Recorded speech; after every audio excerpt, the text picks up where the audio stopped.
maximize conversions bidding? Let's forget the usual "it depends" answer and put a stake in the ground right now. Yes, you should. Let's talk about it. I'm your host, Jyll Saskin Gales. I spent 6 years working for other brands at Google, and now I work for you. This is Inside Google Ads, Episode 15, Maximize Conversions Bidding. Each episode, I answer 3 questions that you've asked me on social media, sharing my best strategies, tips, tactics, and examples so you can make your Google Ads more effective. Be sure to stay tuned till the end of the episode where I'll share this week's Insider Challenge for you to solve. Our first question today comes from Jamie Lunny on TikTok, and they ask, should small companies use smart bidding? First off, let's define what is smart bidding.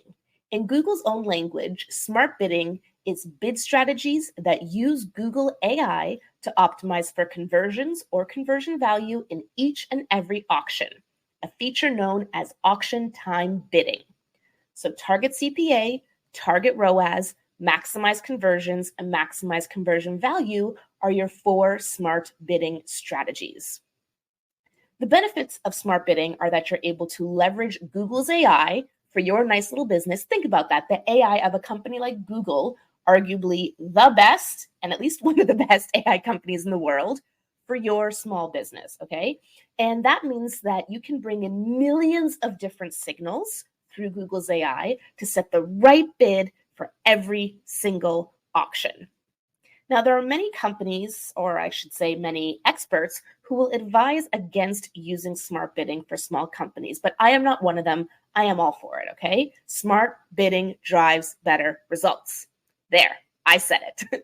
Google recommends at least 30 conversions a month for maximized conversions, and at least 50 conversions a month if you're going to use Target ROAS, which is the most advanced smart bidding strategy, and I agree with that. So if you're a small business and you're not getting at least 30 conversions a month, but you want to use smart bidding, you can still try to use it, but to get better results, I recommend implementing what we call micro conversions. So let's say you run an e-commerce store and the thing you want someone to do is purchase, right? But maybe you only get 5 or 6 purchases a month. What you can do is add conversion actions for start checkout, for example, because I'm going to bet that at least 50% of people who start checkout don't complete checkout. But that being said, if someone starts checkout, you've reached the right kind of person for your ads, even if they didn't go through to completion. So by doing that, you're going to double the number of conversions you're feeding to Google each month, or actually triple it, because if you get 5 to 6 purchases, that means maybe you got about 10 to 12 people starting checkout. Now, all of a sudden, you have nearly 20 conversions to send to Google Ads each month, which is much better. And if that still doesn't get you enough, then you move one step further up the funnel. Maybe you use add to cart as a conversion action, right? So someone who adds a product to cart, way more likely to be the right person than someone who clicks on your ad and doesn't even add someone to cart. And this process isn't just for e-commerce. If you're a lead gen business, maybe it's someone who visits the pricing page or who starts the contact form or, whatever it might be. So using micro conversions can help small companies leverage the power of smart bidding.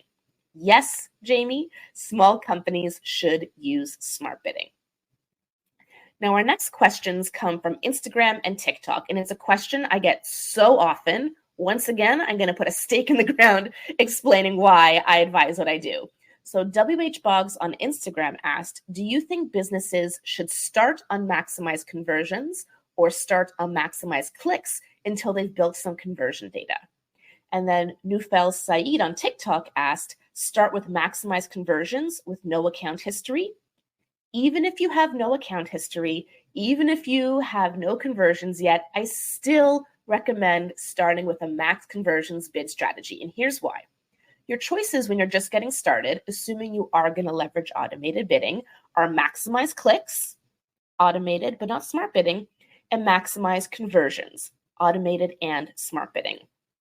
I recommend that you use maximize conversions even with no account history because it doesn't just use historical data, which you don't have. It also uses all those signals present at auction time, things like device, location, time of day, audience segments, language, browser, OS, and tons more depending on the campaign type.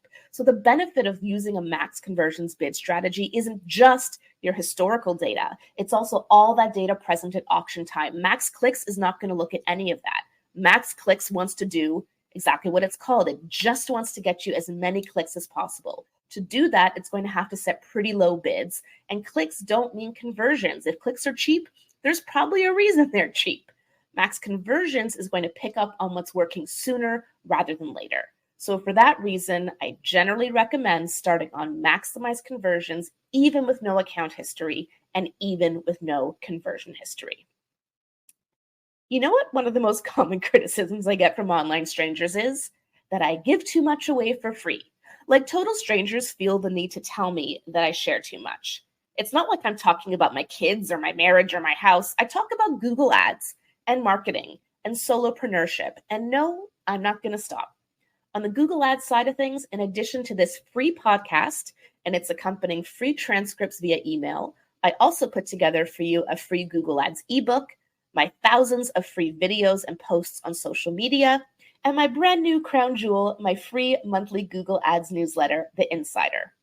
Full transparency, it works for me. I get people buying my courses every day inside Google Ads and Google Ads for Beginners. I get people booking coaching calls with me multiple times a week. I do a few Google Ads audits every month. I have multiple ongoing retainers at agencies and large businesses. I'm doing fine. So, strangers giving unsolicited advice can leave me alone. I love the value exchange we've going on here. I love hearing from you when you tell me how you learned something that helped you get better results from Google Ads. So go get more free stuff from me, all right? Download my Google Ads knowledge to your brain. Links for the newsletter, the ebook, the podcast transcript, everything is in the episode description. You can also go to free.jyll.ca, that's JYLL.ca, to grab it all.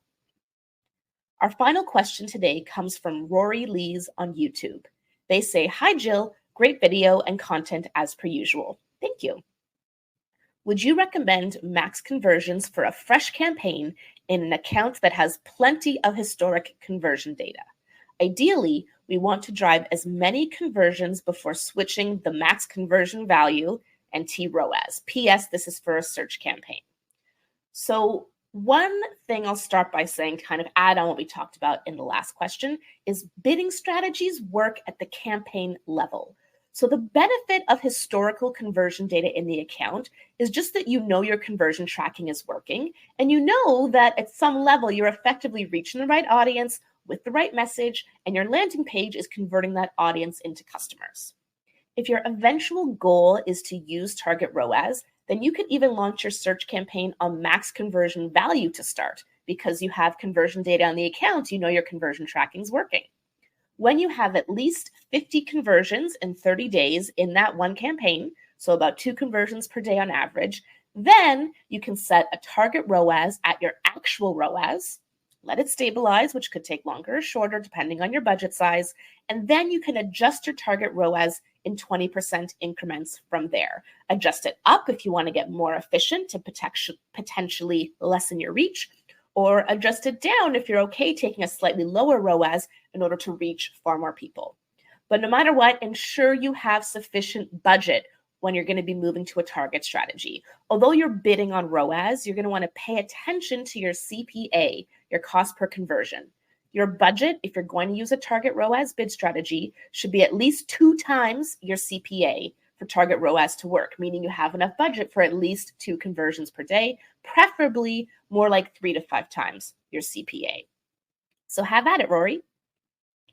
In conclusion, yes, you should use maximize conversions bidding. Whether you're a new or established business, a large or small business, Google's bidding AI is more advanced than its targeting AI, its creative asset AI. It knows what it's doing. It's going to consider millions of auction time signals to set the right bids for you to get the best results. Will it make mistakes? Of course. You will inevitably see a few out there choices if you dig into your data, like, why the heck did it do that? But you know what? If you were manually bidding, you would make far more mistakes than the machine would. It's like self-driving cars. Like when a self-driving car gets into an accident, it's huge news. Oh my goodness, self-driving cars are going to kill us all. But you know what? They're way safer than human drivers, right? On the whole, percentage-wise, accidents coming from self-driving cars way safer than human drivers. But it's those few accidents, those few mistakes that have an outsized impact on the way we think about the technology because of our bias against it. So is smart bidding perfect? No, but you know what? You're not either. All right, it's time for this week's Insider Challenge. And after I share episode 15's challenge, I'll tell you how I would have answered last episode's challenge. So here it is. You launched a new search campaign about 4 weeks ago on Maximize Conversions Bidding, and it's performing well. 1 to 2 conversions per day at a $30 CPA, which meets your client's goals. The campaign is not limited by budget. Do you switch to Target CPA bidding, or do you leave it alone? Switch to Target CPA or keep it on max conversions.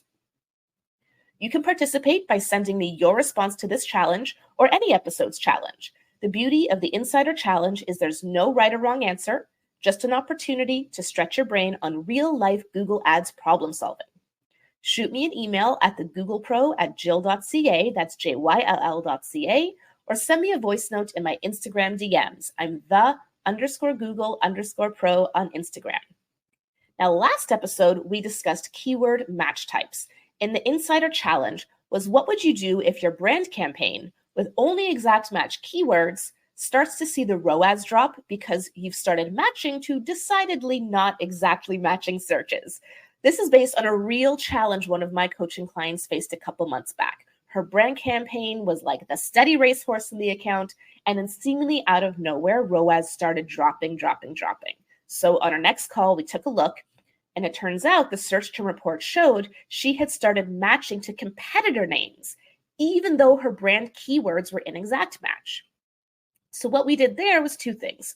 First, we started a game of whack-a-mole, adding negative keywords liberally for all those competitor queries coming in. And I advised her to check her search terms report weekly and keep whacking away at those negatives, since this wasn't usually a place we needed to check regularly in the brand campaign. And then second, we increased the ROAS target to make it harder for the smart bidding algorithm to experiment with these new searches. By holding the campaign to that higher performance standard, that higher ROAS, our goal was to guide the campaign back towards those tried and true, exactly matching queries. And it did work. Performance stabilized pretty quickly. But I'm curious, have you encountered something similar before? Would you do something different? Let me know by shooting me an email or dropping me a voice note on Instagram. I'm Jyll Saskin Gales, and I'll see you next time inside Google Ads.